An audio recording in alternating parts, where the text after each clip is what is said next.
Donc, le projet Énergie Est, c'est un projet de pipeline qui partait de l'Alberta jusqu'au Nouveau-Brunswick en traversant le Québec sur plus de 900 km et il transportait du pétrole issu des sables bitumineux et qui risquait en fait de polluer nos cours d'eau, nos terres agricoles, etc.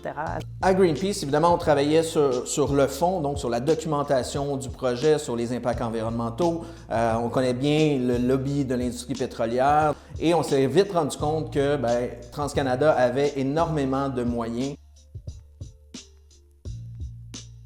À l'origine, en fait, il y a eu une tournée des régions qui se promenait dans les différentes villes, régions qui allaient être traversées par le pipeline pour informer les citoyens. Et tout le long du tracé, il y a eu une mobilisation de la part des municipalités, de la part des comités. On a frappé à la porte d'au-delà de 150 maisons au Québec. Là. Tout simplement, on a vu passer dans le journal local, le Courrier de Portneuf, qu'il y allait y avoir une conférence donnée à propos du projet d'oléoduc Énergie Est. Puis on rentre dans la salle, on signe, on donne notre courriel pour rester informé sur le projet. Plusieurs semaines plus tard, je me refais contacter, rendez-vous tel jour à telle heure. On s'est pointé pareil.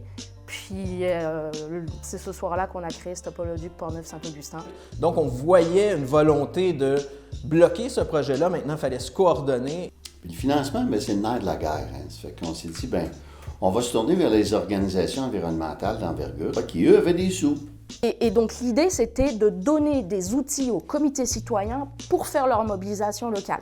Donc, on était sur plusieurs fronts, autant au niveau de l'aide à l'organisation de mobilisation, de participation à des manifestations. Je pense qu'à un certain moment, tu le sens que pour être plus fort, il faut se mettre ensemble.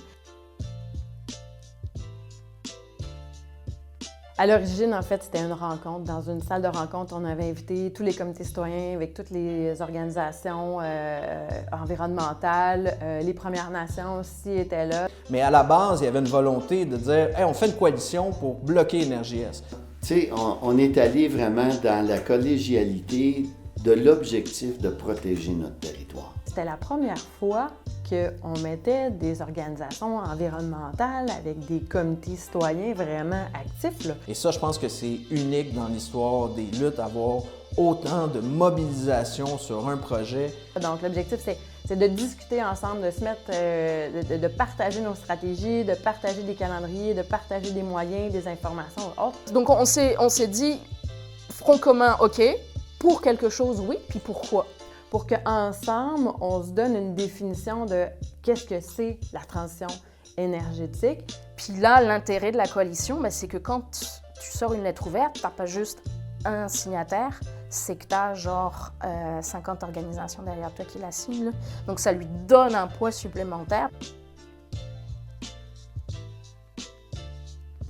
L'intelligence citoyenne, quand on la met en œuvre, on s'aperçoit qu'elle est gigantesque et elle est très, très efficace. Il y a eu évidemment, je ne sais pas combien de dizaines, de centaines de manifestations. Et il y avait vraiment tout le monde. Il y avait évidemment des gens qui faisaient des assemblées citoyennes, des rencontres. Il y avait de la collaboration entre les groupes. Une des clés du succès de ces luttes-là, c'est aussi on était tout le temps là. Puis on se servait de tous les outils disponibles. Puis maintenant, ça se fait de manière beaucoup plus naturelle, de beaucoup plus organique, de se contacter entre nous pour savoir qui fait quoi et de travailler tout le monde ensemble. Il faut qu'on se parle, il faut qu'on dialogue, il faut qu'on ose des conversations difficiles. Et le Front commun pour la transition énergétique permet ça. C'est du frottement d'une allumette que surgit la lumière.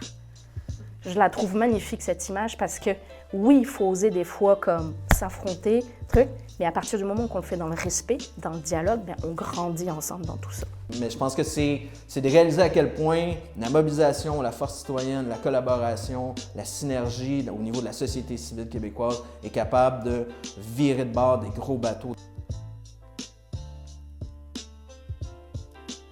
Puis le jour J, écoute, je dormais, le téléphone sonne chez moi, je réponds. Allô, Anne-Céline Guyon? Oui, c'est Radio-Canada. Ah, qu'est-ce que vous pensez de l'abandon par TransCanada d'Énergie Est? J'étais allongée dans mon lit, j'ai fait comme hein?